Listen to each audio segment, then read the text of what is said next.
Buenos días a todos, buenos días al Club Básquet Zaragoza, un club que siempre nos emociona a la afición zaragozana y que, bueno, que este año pues viene con nuevos bríos, con nuevas energías y con una plantilla muy bien renovada, con ganas de dar espectáculo. Para nosotros es un club que cumple con sus compromisos, que mantiene ahí la cara en la primera división y que estamos muy satisfechos como ciudad de que llevéis el nombre de la ciudad por toda España. Bueno, nosotros agradecimientos siempre un año más, que son muchos años aquí ya, a lo que es Zaragoza y a su afición.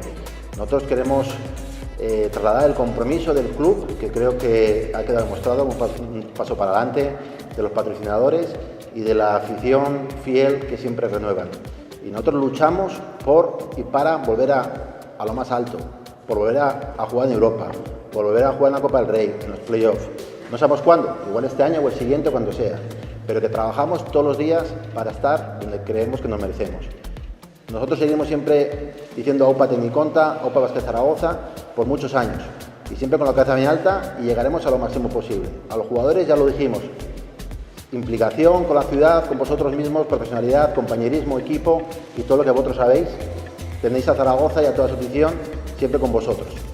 Siguiendo un poco con lo que transmite el presidente, sí que me gustaría trasladar a todo el aficionado, pero sin duda ninguna al sitio donde estamos es un poco el compromiso que va a tener esa plantilla. Es verdad que somos muchos nuevos, es verdad que la gran plantilla o la gran parte de la plantilla es renovada, pero sí que les aseguro que la gente se va a sentir orgullosa y estoy seguro que cada día que vaya la gente va a disfrutar y para nosotros es un placer que cada día se sume uno más.